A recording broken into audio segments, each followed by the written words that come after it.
नमस्कार। अमर उजाला.com पर एक बार फिर आप सभी का स्वागत है। और मेरे पीछे जो दुनिया का नक्शा आप देख रहे हैं, दरअसल इस नक्शे में बड़ी हलचल और उथल-पुथल मची हुई है। पूरी दुनिया स्तब्ध है। 7 अक्टूबर 2023 की सुबह जब दुनिया ने आंख खोली है, तो एक ऐसे हमले की जानकारी मिली जिसने सबको चौंका दिया। इजराइल की धरती पर हमास के आतंकियों ने लगातार 19 मिनट में 5000 से ज्यादा मिसाइलें दागी। वो हवा से भी आए, वो जमीन से भी आए, वो जल से भी आए। और इजराइल जिसकी सुरक्षा को अभेद्य माना जाता रहा, इजराइल जिसके सुरक्षा उपकरण सारी दुनिया खरीदती है, इजराइल की सुरक्षा एजेंसी मोसाद जिसका पूरी दुनिया में डंका बजता है और उसकी कस्में लोग खाते हैं और उससे प्रशिक्षण लेते हैं, वो कैसे चूक गई। इजराइल से जो तस्वीरें सामने आ रही हैं वो बहुत भयावह हैं। महिलाओं और बच्चों पर होने वाले अत्याचार दिल दहला देते हैं। गलती किसकी है, जमीन किसकी है, उससे बड़ा सवाल है मनुष्यता किसकी है। मनुष्य सभ्यता के साथ जो ये बर्बर क्रूरता हो रही है, ये दृश्य, इसके लिए जिम्मेदार कौन है। और इस वक्त सबकी नजरें चूंकि इजराइल पर टिकी है, इजराइल में बहुत सारे भारतवासी रहते हैं। इजराइल भारत के संबंधों का एक लंबा अपना इतिहास है। इजराइल में रहने वाले भारतीयों की सुरक्षा को लेकर सब चिंतित हैं। लगातार खबरें आ रही हैं कि हमले अभी रुके नहीं है, दोनों तरफ से मिसाइलें दागी जा रही हैं। तो ऐसे में इजराइल के तेल अवीव में ही मौजूद दो भारतीय जो कि बहुत करीब से इस सारे हमले को देख रहे हैं, वहां के होने वाली घटनाओं को जान रहे हैं, वो अमर उजाला के साथ खास तौर पर इस लाइव में जुड़े हैं और वो हमको बताएंगे कि जमीनी हालात क्या हैं। सबसे पहले मैं आमंत्रित कर रहा हूं रीना पुष्करना जी को। रीना पुष्करना जी एक बहुत जाना पहचाना नाम है खान पान की दुनिया में। उनका बहुत चर्चा है, उनके रेस्टोरेंट्स भी हैं वहां पर इजराइल में। लगभग 40 साल से वो वहां पर हैं, तो उनसे बेहतर इजराइल के हालात को, इजराइल के चप्पे चप्पे को कौन जानेगा। और मुझे जानकारी जैसी कि दी गई कि रीना जी वो शख्स हैं जिनके हाथों का बना खाना प्रधानमंत्री नरेंद्र मोदी से लेकर बेंजामिन नेतन्याहू ने तक चखा है और वो इसके मुरीद हैं।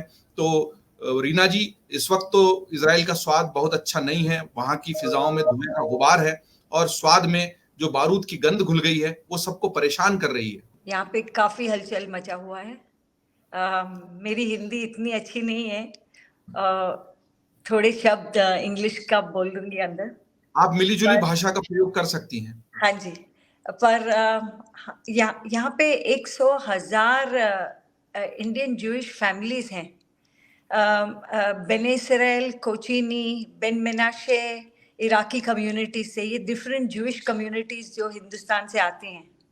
जी। और इन द अर्ली 50s जो कोचिनी कम्युनिटीज हैं, वो लोग ने एग्रीकल्चर शुरू किया था साउथ में। तो ज्यादा करके जो हिंदुस्तानी कम्युनिटी है वो ज्यादा करके साउथ में है अभी। और मैंने सबको मैसेज भेजा है कि हमारा घर खुला है, हमारे रेस्टोरेंट्स आम आदमी के लिए नहीं खुले पर उनके लिए खुले हैं। आए, बैठे, हमारे साथ रहे जब तक ये सब वॉर टलेगा। तो मेरी ये कोशिश है कि लोगों को बताने के ये जो हमला हुआ था अभी, वो कोई आर्मी ने फेस नहीं किया। ये तो पूरे सिविलियंस जो बॉर्डर पे किबुत्स, मोशाव और settlements. Moshav is private kibbutz, it's settlements जहाँ पे सब लोग साथ में रहते हैं, सब लोग खाना खाते हैं साथ में।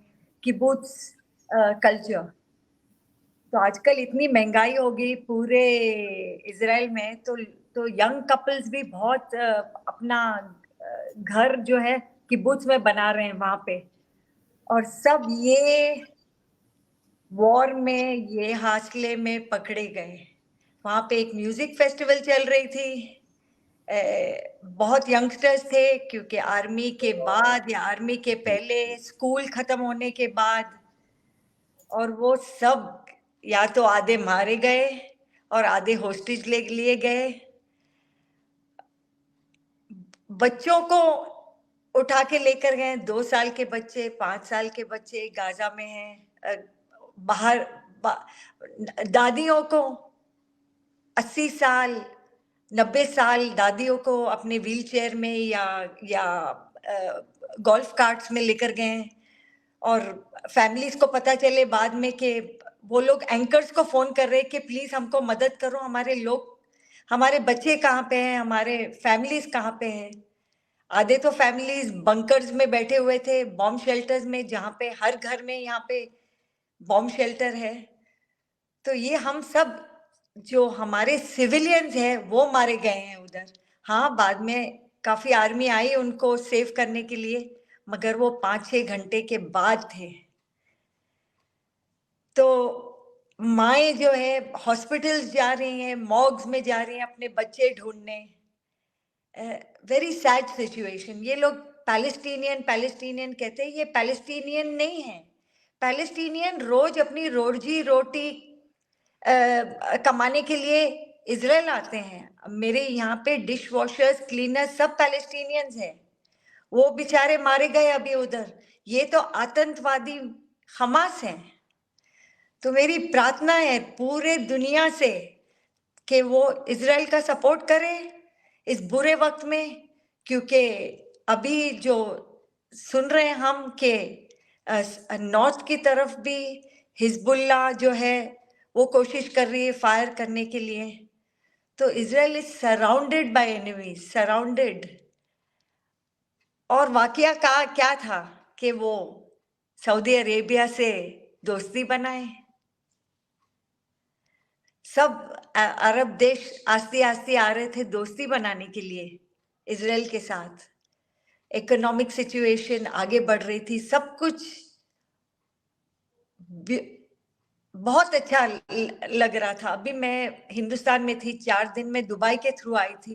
Plane loads of Israeli tourist coming from Dubai. उनकी वेलकम हो रही है, वो अपने आप को बहुत बहुत अच्छा महसूस कर रहे हैं उधर। क्या क्या था कि वो सऊदी अरेबिया के साथ में वो ही दोस्ती बनाना चाहते हैं, और ये हमास को, ईरान को पसंद नहीं था, तो हो गई वॉर। मगर ये वॉर बेचारे सिविलियंस इतने मारे गए। आज 1000 एंड काउंटिंग, 2500 बहुत घायल हैं एंड काउंटिंग। तो एक्चुअली पता नहीं चल रहा है क्या सिचुएशन है। हम इधर हैं मदद करने के लिए अपने सब भाइयों को।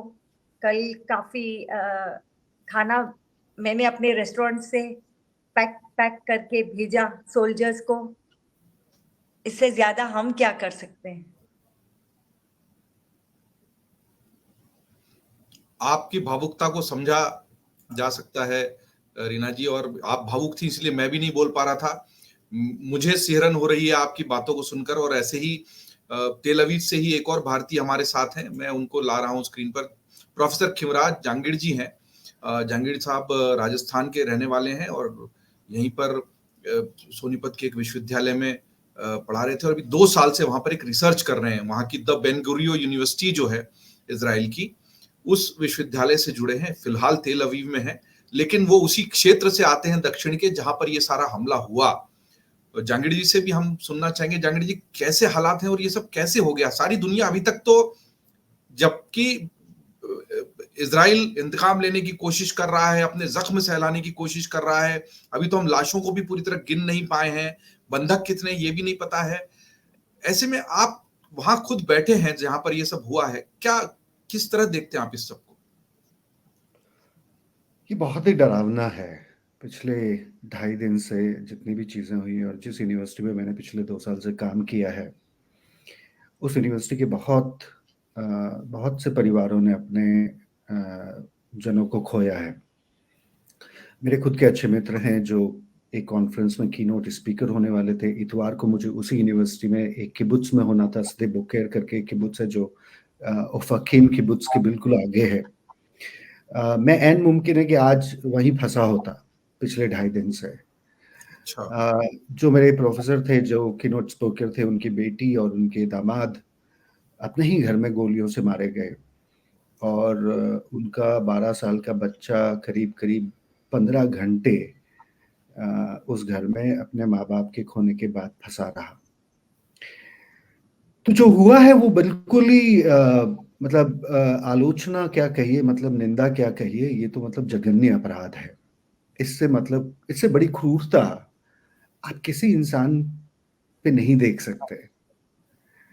और इस क्रूरता में हिंसा राजनीतिक हिंसा नहीं है, इस क्रूरता में एक बहुत बहुत बहुत डरावनी हिंसा है जिसको यहूदियों ने बहुत बहुत सहा है बहुत पहले से। आप कल्पना कीजिए, जिस साउथ में गांव में बस्तियों में ये लोग घुसे, और आज की सुबह की खबर ये है कि इजराइल की आर्मी को 1500 हमास के मिलिटेंट मुर्दा मिले हैं। तो कल्पना कीजिए कि कितनी बड़ी तादाद में हमास के घुसपैठिए इसमें शामिल थे। और रीना ने जो बात बताई कि किस तरह बच्चों को, बूढ़ों को, 85 साल के एक बुजुर्ग को जो बनियान में थे, उनके हाथ बांध के वो ले जा रहे हैं। और आज सुबह की एक बड़ी खबर थी, एक एक्टिविस्ट है, पीस एक्टिविस्ट, जिनका नाम है विवियन सिल्वर। वो इजरायली हैं और कैनेडियन भी है नागरिकता से। पिछले 10 सालों से उन्होंने एक मूवमेंट में काम किया है इजराइल में जिसका नाम है विमेन वेज पीस। वो लापता हैं और वो उनके गाजा में होने की खबर है। और विवियन ने पिछले 10 सालों में गाजा में बहुत सारे काम किए हैं। उन्होंने यहूदी महिलाओं को, अरबी महिलाओं को, फिलिस्तीनियन महिलाओं को एक साथ लाके एक पीसफुल कोएग्जिस्टेंस का एक दशक का काम किया है। तो जब आप आम नागरिकों को पकड़ते हैं और आप आम नागरिकों को मारते हैं तो आप मतलब जघन्य अपराध के मतलब काबिल हैं। आप क्या कहिएगा। और सबसे बड़ी बात, तो आप कह रहे हैं कि जो विवेन जी थे, इन्होंने कोशिश की कि जो दूरियां हैं फिलिस्तीनी और इजरायली लोगों में वो शांति कायम हो, जो दुश्मनी है वो खत्म हो, वही विक्टिम बन गए इस हमले। उन्होंने पिछले 10 साल दिए हैं एक ऑर्गेनाइजेशन का जिसका पूरे विश्व में नाम है। आप गूगल करेंगे विमेन वेज पीस, ये इजराइल का सबसे बड़ा पीस मूवमेंट है पिछले 15 साल का। वो उसकी लीडर रही हैं। सोचिए उनके परिवार के कितने मारे गए, उनको पकड़ के ले जाया गया।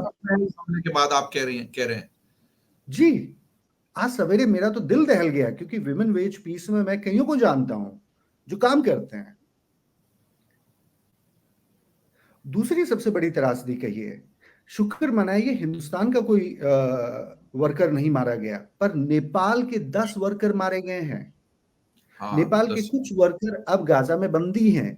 थाईलैंड के 12 वर्कर्स के मरने की खबर कल आई थी।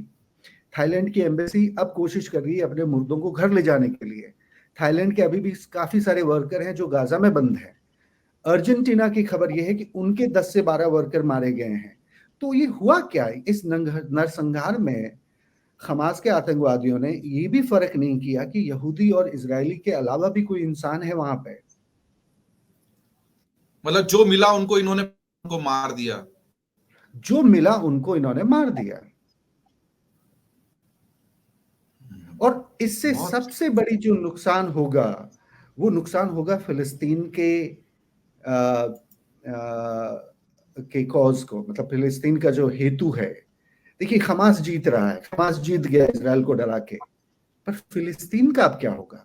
क्या फिलिस्तीन उस तरह से अपनी अंतर्राष्ट्रीय सपोर्ट को रख पाएगा? अब यूरोपियन यूनियन ने और कई देशों ने जो हमेशा से फिलिस्तीन के लिए आर्थिक मदद करता है, उन्होंने आर्थिक मदद रोक दी है। यूरोप के कई नागरिक हैं जो इस समय गाजा पट्टी में बंधक हैं। अमेरिका के कई नागरिक हैं जो इस समय गाजा पट्टी में बंधक हैं।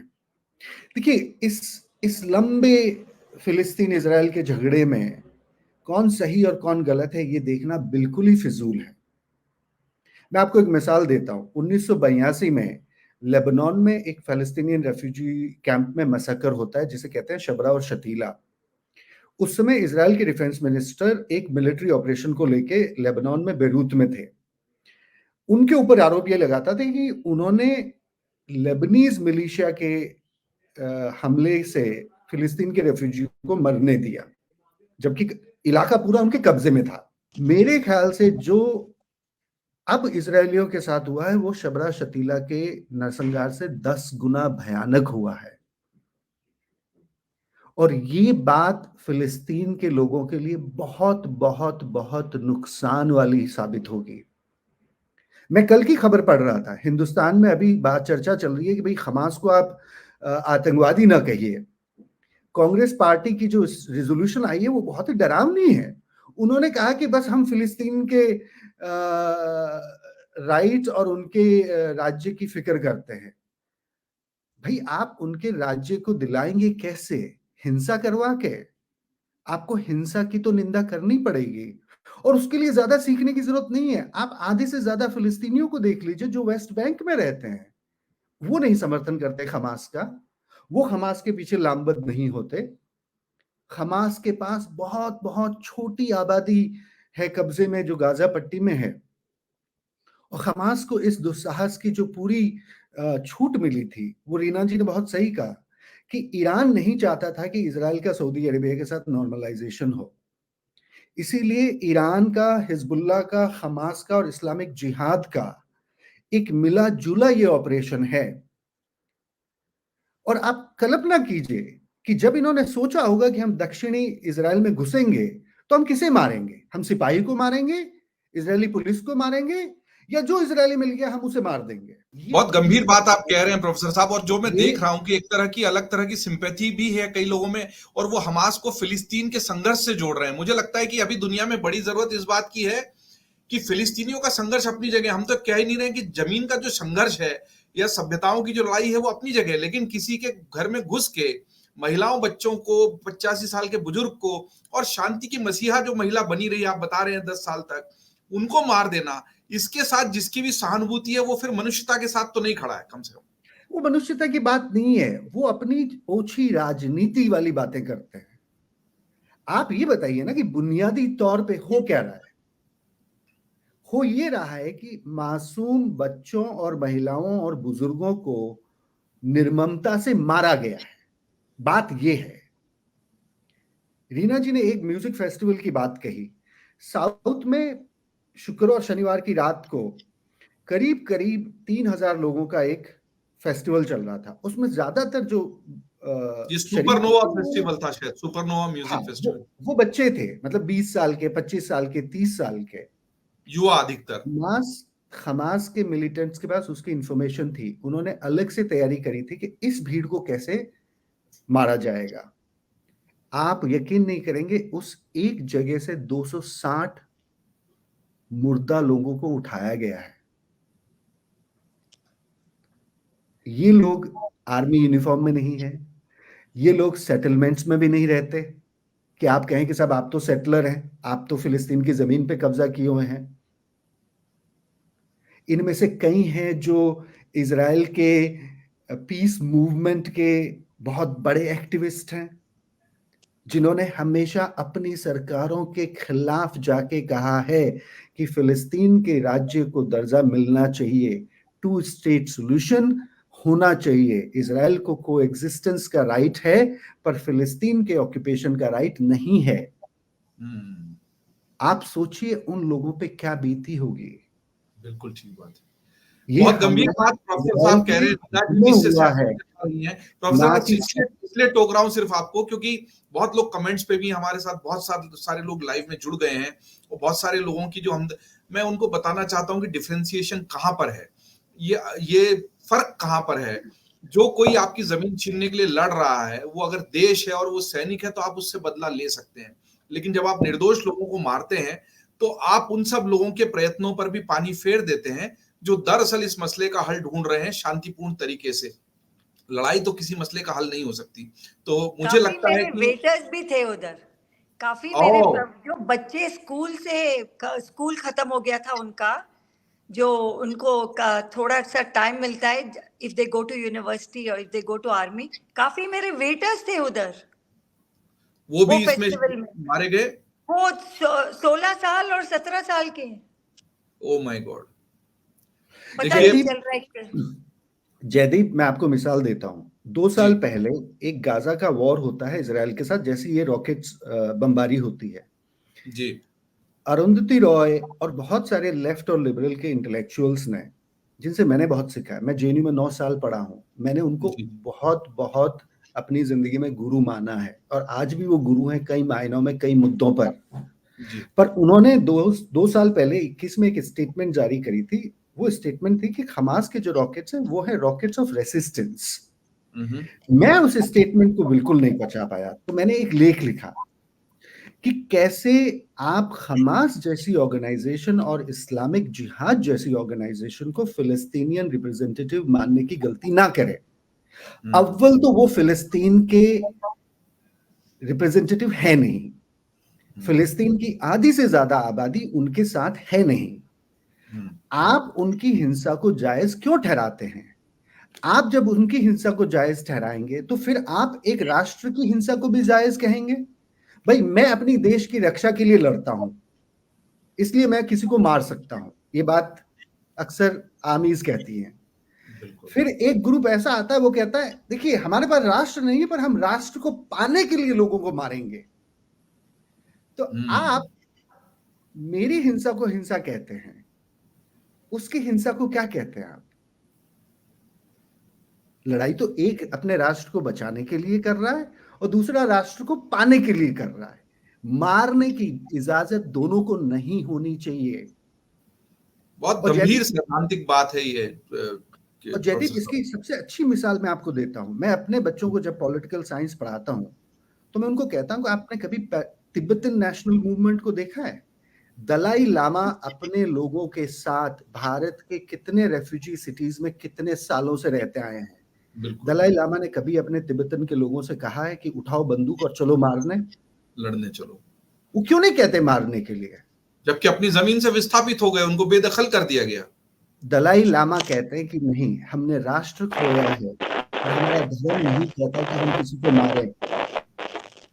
यही बात गांधी की थी। गांधी की इस बात पे बहुत बड़ी सोच थी कि आप राष्ट्र पाने के लिए अंग्रेजों को नहीं मारेंगे।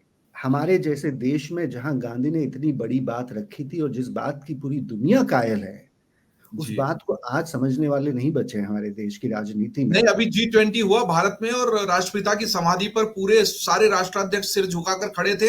यही पता लगता है कि यही तो गांधी की दुर्गति है कि राजनेता खड़े रहते हैं। मैंने भी एक पत्रकार के नाते यही कहा था कि दरअसल ये अपने पाप छुपाने गए हैं, क्योंकि इनकी सबके बगल में परमाणु बम रखे हैं। बगल में काख में परमाणु बम दबाकर आप राष्ट्रपिता की समाधि पर जाएंगे तो ये तो दोगलापन हुआ। देखिए हम इंसान हैं।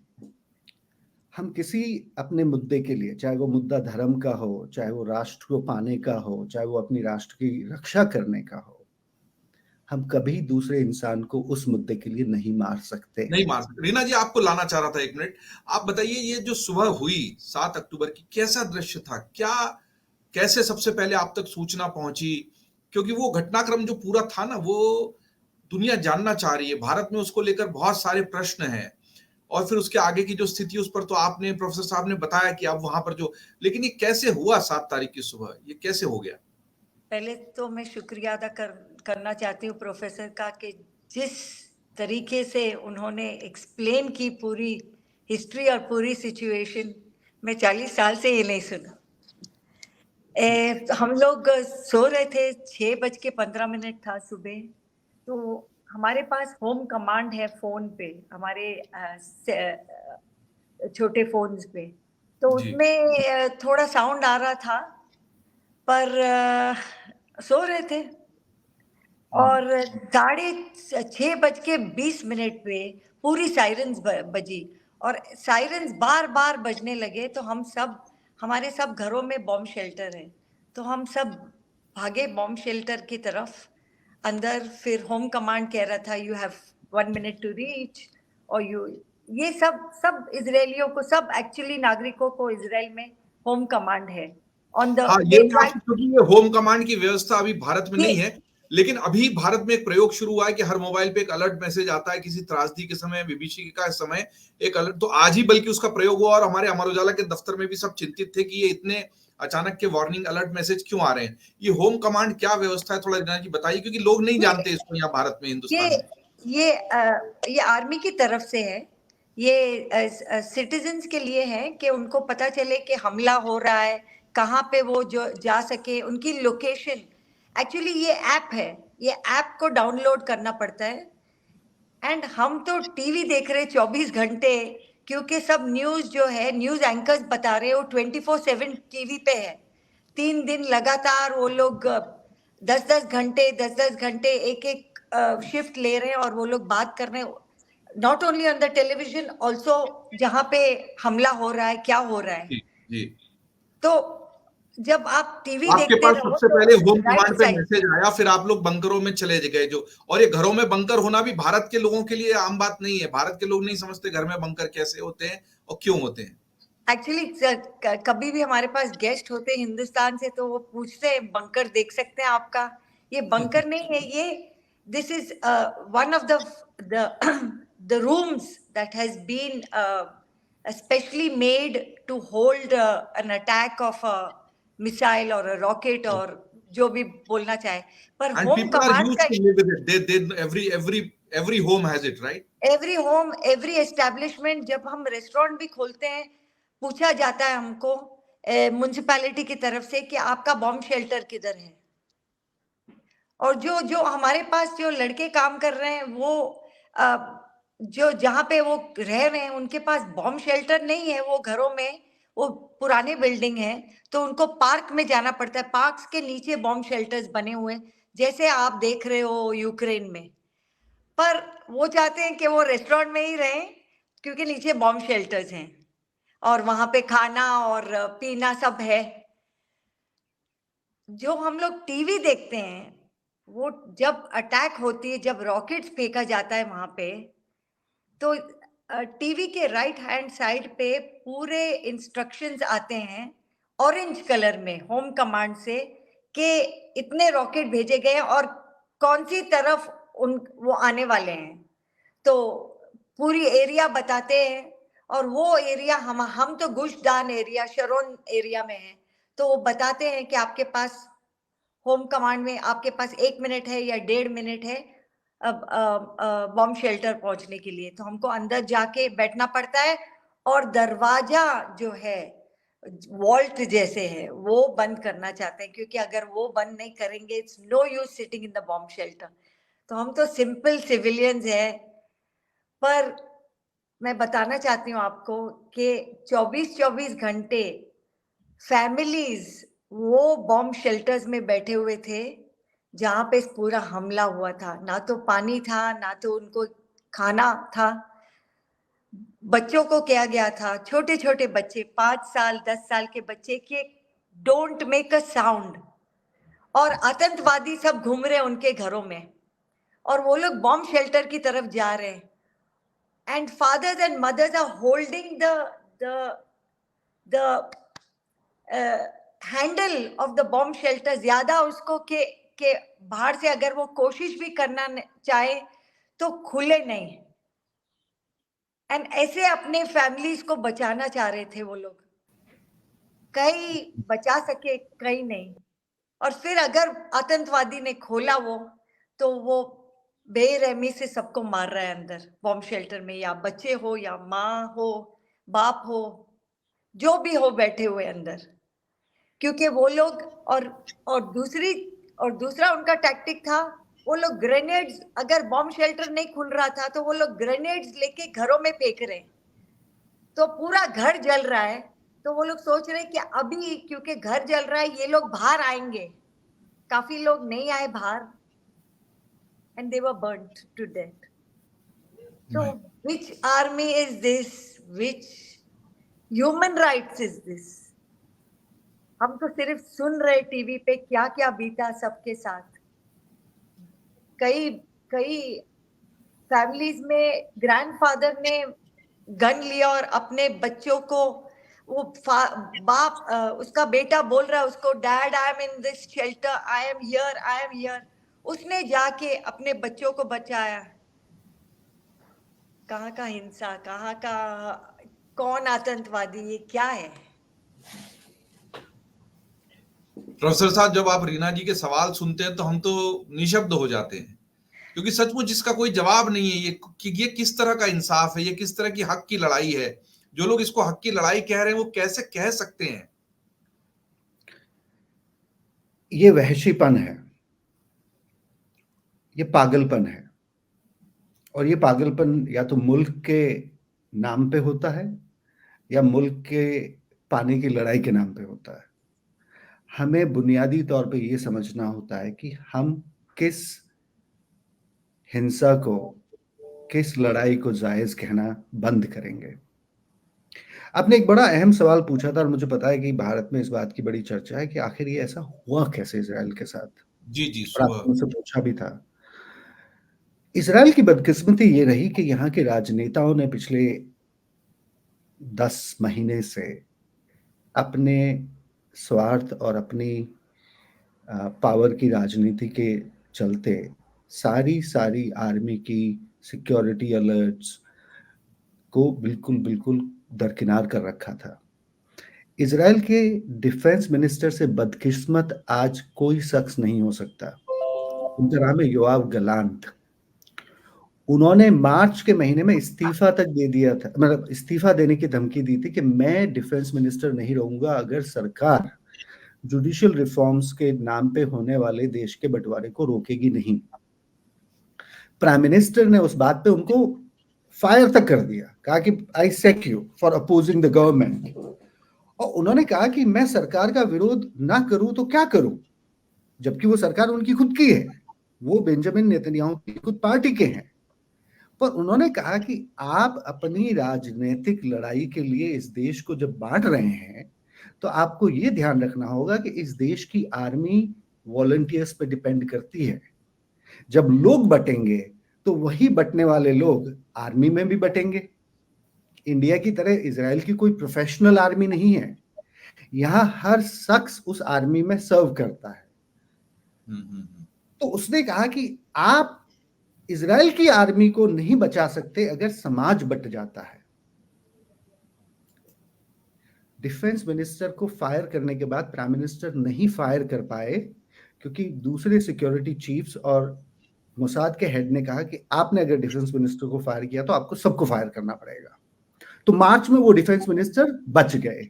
फिर क्या हुआ, मार्च के बाद अप्रैल, मई, जून, जुलाई, अगस्त, सितंबर, इन 6 महीनों में इस देश में और कुछ नहीं हुआ है बजाय राजनीति के। और वो बदकिस्मत डिफेंस मिनिस्टर आज भी डिफेंस मिनिस्टर है कि मेरी सारी वार्निंग्स, कि मेरी सारी कही हुई बातों को आपने दरकिनार किया। अब रिपोर्ट्स आ रही हैं कि कितनी बार सिक्योरिटी और नेशनल थ्रेट्स के ऊपर मीटिंग्स होनी थी जो नहीं हुई प्राइम मिनिस्टर की अनअवेलेबिलिटी के चलते।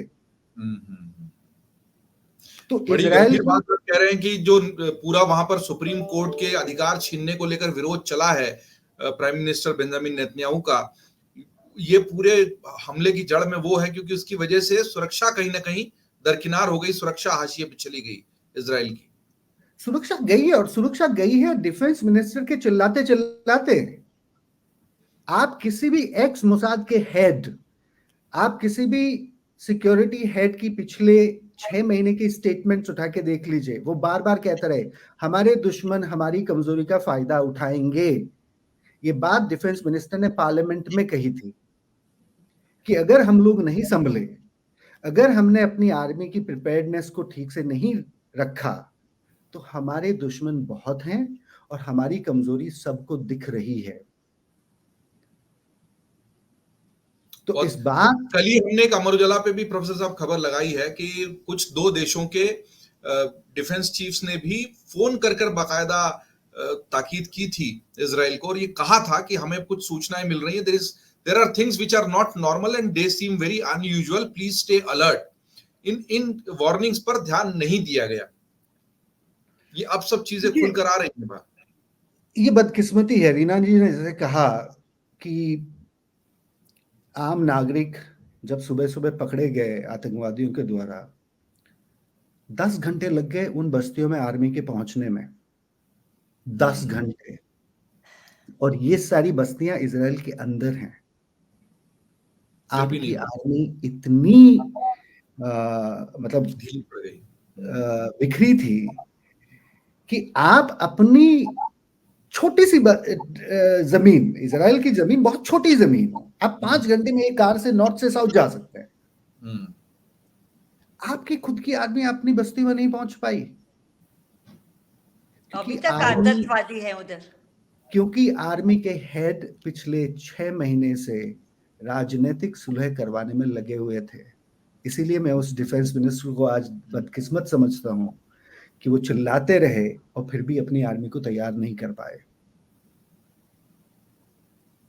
ये मतलब ये बड़ी अनहोनी बात है। और हमारे जैसे भारत जैसे देश को अब समझना चाहिए कि जब हम राजनीति धर्म की करते हैं, जब हम लोगों को बांटते हैं, तो कहीं ना कहीं हमारी जड़ें, कहीं ना कहीं हमारा एका अंदर से टूटने लगता है। और जब वो टूट जाता है ना, तो एक साथ जुड़ता नहीं है फिर तुरंत। Internal divisions and the internal polarities can actually harm the national security in a way that any external attack will not do it.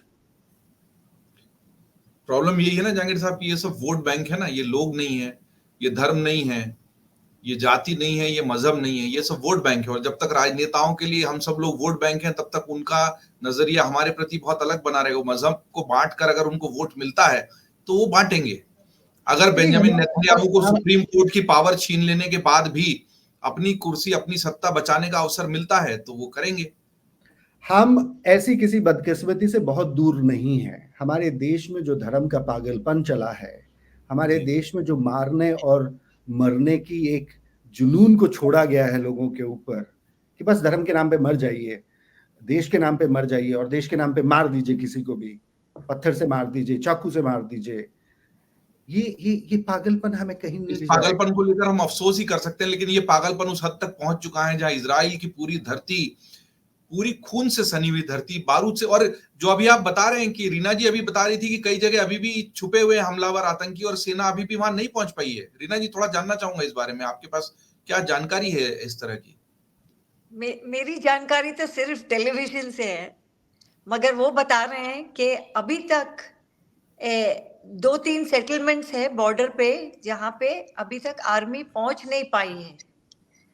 सिर्फ आज सुबह 4 बजे 4 आतंकवादियों को उधर मारा गया था और 2 भाग चुके। और वो ही हो रहा है साउथ नॉर्थ में अभी। कल एक हमास की 50 लोग अंदर आने की कोशिश किए, वही टैक्टिक्स कर रहे थे to blow up the fence with grenades. मगर वहां पे आर्मी मौजूद, उधर थी आर्मी, वो लोग रेडी है वहां पे। उन्होंने पूरे सेटलमेंट्स लोगों को कहा है, पूरे जो ये सेटलमेंट्स क्या है, ये लोग ज्यादा एग्रीकल्चर करते हैं, पूरा एग्रीकल्चर संभालते हैं उधर। आजकल छोटे छोटे इंडस्ट्रीज खुले हुए हैं। Very simple people, very middle class, very simple people. तो फार्मर्स जो है कल रो रहे थे, जो फार्मर्स घायल हुए वो अपने हॉस्पिटल बेड से रो रहे थे कल कि आर्मी 6-6 घंटे में उधर घायल पड़ा था, तुम आए नहीं देखने को भी। कितने लोग मरे हैं, कितने लोग घायल हैं, कहाँ आप? कोई नहीं आया, कोई नहीं आया। और ये हम सब पूरे इजराइल में हम सब एक दूसरे को पूछ रहे हैं, हमारी आर्मी किधर थी, हमारी इंटेलिजेंस किधर थी, हमारी गवर्नमेंट किधर थी? हम सब एक दूसरे को पूछ रहे, टीवी पे बार बार लोग पूछ रहे। रीना जी, मैं प्रोफेसर साहब को भी ला रहा हूं क्योंकि अब बस हमारी बातचीत अंतिम चरण में, हमारे पास बहुत वक्त नहीं है इस लाइव के लिए। लेकिन आप लोगों ने जो बताया उससे स्थिति लगता है कि अभी और गंभीर है, क्योंकि अभी अराजकता की सी स्थिति है। और वो इजराइल जिसको पूरी दुनिया में एक मिसाल के तौर पर पेश किया गया सुरक्षा के लिए, छोटा, लगभग 90 लाख 1 करोड़ की आबादी वाला एक ऐसा देश जो मतलब पूरी नाजियों के संघर्ष से लेकर हमेशा एक तरह की सहानुभूति भी दुनिया की रही, जिस तरह के अत्याचार हुए, जिस तरह के यातना शिविरों के दौर से गुजरे हैं ये पूरे लोग पूरी दुनिया की अलग अलग धरतियों पर, तो दुनिया की एक अलग तरह की सहानुभूति, मानवीय सहानुभूति भी रही। और उस देश में जिसने अपने आप को एक मिसाल बनाकर पेश किया, मजबूती से खड़ा करने की कोशिश की, उस देश की अगर ये स्थिति है कि सेना पहुंच नहीं पा रही, अपने लोगों की सुरक्षा नहीं कर पा रही, अभी भी वहां बिखराव की स्थिति है, नेतृत्व के स्तर पर गलती है। एक प्रशांत कुमार जी जुड़े हैं हमारे साथ प्रोफेसर साहब, वो आपसे पूछ भी रहे हैं कि professor, as you clear, can it say that Israel facing current situation due to its major role of internal issues and security lapse then Hamas? Hamas तो इंतजार कर रहा था।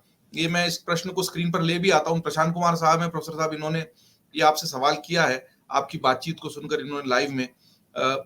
बात तो सही है कुछ हद तक प्रशांत जी, प्रोफेसर साहब खुद भी इसका जवाब देना चाहें तो देंगे। एक एक आखिरी टिप्पणी दोनों से लूंगा। उसमें मुख्य तौर पर ये कि रीना जी ने भी बताया कि लगभग 1 लाख भारतीय परिवार हैं वहां पर, तो इन सब की क्या स्थिति है अभी?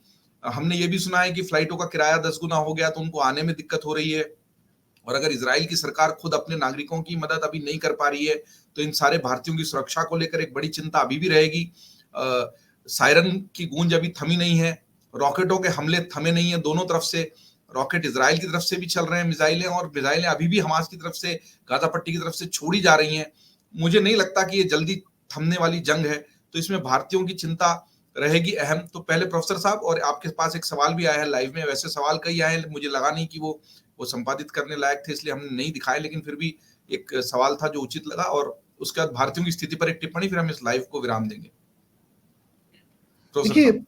देखिए, अंदरूनी लड़ाइयां, अंदरूनी कलह एक देश को कैसे खोखला बनाती है, ये बात सीखने वाली है इजराइल के इस त्रासदी से। इस देश की बदकिस्मती और कुछ नहीं है बजाय इसके राजनेताओं के। मोसाद जिसकी कस्में खाते हैं, आर्मी जिससे दूसरे लोग ट्रेनिंग लेते हैं, सारे साधन धरे के धरे रह गए। कहाँ चूक हुई? ध्यान बट गया, साख पे बट्टा लग गया। देखिए, मैं साख की चिंता नहीं करता, और मैं कहता हूं कि किसी भी देश को अपनी साख की चिंता नहीं करनी चाहिए। ये बात अपनी फेस वैल्यू की नहीं है, ये बात अपने देश के बाशिंदों की जिंदगी की है। आप साख बचाएं न बचाएं, आप अपने देश के नागरिकों को बचाने की जिम्मेदारी हमेशा रखते हैं। तो मेरी जो समझ है वो ये कहती है कि जिस देश के पास दुनिया के सबसे अच्छे साधन हैं, वो देश अपने लोगों को क्यों नहीं बचा पाया? उसकी सिर्फ वजह है कि इस देश के राजनेताओं ने इस देश को गर्त में डालने का काम पिछले 12 महीने से 24 घंटे कर रखा था। और ये बात हमें अपने राजनेताओं के बारे में सचेत करती है कि आप कैसे किस नेता को अंधभक्ति से पूछते हैं, क्योंकि हमारी सबसे बड़ी चिंता हमारी सिक्योरिटी को लेकर होनी चाहिए। और ये बड़ा अभी जो भारतीय वहां पर है, उनकी सुरक्षा की क्या स्थिति है? वो कैसे हालात में है? अब अभी स्थिति काफी स्टेबल है। अभी स्थिति यूं स्टेबल है कि इजराइल के अंदर से सारे आतंकवादियों को लगभग खत्म किया जा चुका है। ये बात ऑफिशियली आज सुबह से आ रही है। अब सारा जो अटेंशन है वो हैवी मिलिट्री मूवमेंट है गाजा की तरफ। इजराइल पिछले 3 दिन से लड़ाई अपनी जमीन पे लड़ रहा था। अब जब उसकी बस्तियां और जब उसके गांव महफूज हैं, तो अब वो लड़ाई को गाजा के अंदर ले जाने की फिराक में है। हाँ, हमने देखे ट्रक और बहुत सारा असलहा जो है सीमा की तरफ जा रहा है, बॉर्डर की तरफ। और ये बदकिस्मती फिलिस्तीनियों की नहीं बयान करने वाली है कि अब उनके हमास के किए की वजह से वो कितना खामियाजा भुगतेंगे। हालांकि इजिप्ट के साथ उनकी बड़ी सीमा है, तो वो हो सकता है इजिप्ट की तरफ निकल जाएं, पर जो भी कहिए वहां भी बच्चे मरेंगे, वहां पे भी औरतें मरेंगी, वहां पे भी बड़ा नुकसान होने वाला है। हैरानी हो सकती है इस चीज से। रीना जी, आपकी आखिरी टिप्पणी के लिए कि एक तो आप लोग दोनों सुरक्षित रहें, अपना अपना ख्याल रखें, कब क्या हो पता नहीं, लेकिन हम यही दुआ प्रार्थना यहाँ से भेज सकते हैं हिंदुस्तान से, और आप महफूज रहें। और आज रीना जी ने तो जैसा कहा कि जो तकलीफ में है उसके लिए हमारा दर खुला है, इससे बढ़िया बात क्या हो सकती है हमारे लिए। तो हमेशा हिंदुस्तान की संस्कृति भी वही रही, और आप हमारी सांस्कृतिक दूत भी हैं, वहां पर एम्बेसडर भी हैं। अभी जो भारतीयों की स्थिति, उसके लिए आप क्या कहेंगी? और आगे ये जो स्थिति बढ़ रही है उसको लेकर आप क्या देखती हैं? ये थमता हुआ तो दिखता नहीं है मामला। जो भारतीय नागरिक हैं यहाँ पे, वो लोग भी, उनके बेटे भी आर्मी में हैं, मगर जैसे कहते हैं ना, हम once an Indian always an Indian. तो हमारे इंटरनल चैट्स हैं पूरी जूइश कम्युनिटी से। मैं एक्चुअली प्रेसिडेंट हूँ ओएफ बीजेपी का यहाँ पे, not political, to welcome every Indian to Israel. तो यहाँ पे 20,000 जो है फॉरेन वर्कर्स भी हैं, जो बुड्ढे और इनवैलिड लोगों को संभालते हैं। तो ज़्यादा करके आई थिंक जो सिचुएशन है, हर म्युनिसिपैलिटी अपने सिटी को संभाल रही है। तो हमारे एक्चुअली मेरी कोशिश अभी है कि हमारे इंडियन ज्यूइश कम्युनिटी से एक रिप्रेजेंटेटिव ज़रूर पार्लियामेंट में पहुंचे। मैं नहीं, बट मैं कोशिश कर रही हूँ कि कोई हमारे यहाँ से, क्योंकि वो अपनी पूरी कम्युनिटी को रिप्रेजेंट कर सकता है इन पार्लियामेंट। जब ऐसे हासले होते हैं, जब छोटी छोटी बातें होती है और बड़ी बड़ी बातें होती हैं, जैसे कल रात को होम फ्रंट ने कहा 72 आवर्स के लिए पानी और खाना अपने बॉम्ब शेल्टर्स में रखो। आप यकीन नहीं मानोगे, हर सुपरमार्केट में पानी, रात तक पानी नहीं था, और जो टिंड वेजिटेबल्स या कुछ नहीं मिला। और फिर होम फ्रंट सुबह फोन करके अपने टेलीविजन पे बोल रही है कि तो सिविलियन जो है वो ज्यादा करके अपनी पूरी इंस्ट्रक्शंस टेलीविजन से ले रही है, टीवी बोल रहा है उनको, गवर्नमेंट नहीं बोल रहा है कुछ भी। अच्छा, कोई मिनिस्टर्स बाहर नहीं आए, सिर्फ हाँ टाइम 3 टाइम कल रात को, परसों रात को, कि हमारे प्राइम मिनिस्टर आके टीवी पे बोले कि वॉर होने वाला है and we all have to be ready for war. And अभी यूनिटी गवर्नमेंट, क्योंकि ये हासले से इतनी डिवाइडेड थी पूरी सोसाइटी इजराइल में, आप यकीन नहीं मानोगे, लाइन्स लगी हुए इनलिस्ट करने के लिए आर्मी में। 85% ऑलरेडी लोग इनलिस्ट कर रहे हैं आर्मी में वॉर के लिए। इजरायली अपने जान दे देंगे अपने इजराइल के लिए। And you have juice from all over the world here जो ड्यूल सिटीजनशिप में है। हम हिंदुस्तानी, हमारे पास OCI है, but there are people who have 2 and 3 citizenships, and they are all enlisting to join the army to save their country and to help those hostages stuck in Gaza. They are trying to find them. बच्चों को किधर छुपाओगे आप? और सारे लोग मोर्चे पे चले जाएंगे तो फिर तो स्थिति और भी मोर्चा नहीं, सब आई होप के sense prevails and unity government form होए और पूरी देश फिर से जाग उठे। सबकी बुद्धि सद्बुद्धि में परिवर्तित हो और सबको सेंस आए, यही रीना जी की आखिरी अपील है। जहांगीर साहब ने भी यही कहा कि धरती पे कहीं भी धर्म के नाम पे, मजहब के नाम पे, या फिर इस तरह की किसी भी अन्य कारण से इस तरह की क्रूरता होती है तो वो सबसे बड़ा नुकसान तो मानवता का ही करती है। हम सब मनुष्य, हमको ये भी बताया जाता है कि एक ही तरह से जड़ है, एक ही तरह से उपजे हैं, उसके बावजूद अलग अलग आस्थाओं को हम मानने भी लग गए हैं। जमीन पर किसी ने किसी की कब्जा भी कर लिया है तो एक अलग विवाद का विषय हो सकता है। फिर उसके बाद सह अस्तित्व की बात आ जाती है कि अगर हुआ भी है तो हम इतिहास को फिर से बदल नहीं सकते, पीछे कोई नहीं जा सकता, लेकिन जो हो चुका है उससे आगे बढ़ते हुए आगे का जीवन, आने वाली नस्लों का जीवन, छोटे बच्चों का, युवाओं का जीवन कैसे सुरक्षित हो, बजाय कि इतिहास की गलतियों को माफ न करके उन्हीं को दोहराते रहे और बदले की भावना, क्योंकि बदला तो कभी खत्म ही नहीं होगा, एक मारेगा तो दूसरा मारेगा। अब हमास ने हमला कर दिया तो सारा इजराइल, और अब आप कोई दोष भी नहीं दे सकते, वो अब प्रतिबद्ध हो गए हैं। आप कहोगे कि पहले वो भी मारते रहे, ये पहले किसने मारा और किसकी ज्यादा बड़ी गलती है, इसको तय करने के चक्कर में तो बहुत नुकसान हो चुका होगा। रीना जी, हाँ, आप कुछ कहना चाह रही, कहिए, कह सकती हैं। ऑस्लो पीस अकॉर्ड्स मेरे रेस्टोरेंट में शुरू हुआ था। पहले टाइम जब वो मिले, पूरी पैलेस्टीनियंस, नॉर्वेजियंस एंड इजरायली, वो मेरे रेस्टोरेंट टेल अवीव में हुआ। और उसके बाद में Oslo went to Jerusalem American colony hotel, and after that to Oslo, and then पूरी वो फेमस हैंडशेक दिखाई दिए between president, prime minister Rabin and chairman Arafat. ये हमारे हिंदुस्तानी खाना पे शुरू हुआ। आप गवाह रही भारतीय खाने पे, और उस समय का दौर भी ठीक रहा। मैं आता हूँ प्रोफेसर, उस समय का दौर भी ठीक रहा, वो यासिर अराफात और इस्हाक रबीन वाला दौर, जब हमने देखा कि वो खुद भी फिलिस्तीनी मुक्ति मोर्चे ने कभी इस तरह बहुत उग्र और कुछ हुआ भी उनकी तरफ से तो उसको फिर समझौते से दुनिया ने समझाइश दी। दोनों तरफ से थोड़ा थोड़ा तो उग्र तब भी हुए, हम इतिहास को जानते हैं, उसको यहाँ दोहरा के फायदा नहीं है, लेकिन फिर भी काफी शांति रही। और अगर भारतीय खाने की मेज पर ही वो समझौता हुआ था तो भारत तो शांति का दूत रहा। हम तो वसुधैव कुटुंबकम में, हमारा सूत्र वाक्य भी वही है, सर्वे भवन्तु सुखिनः की बात हम करते रहे।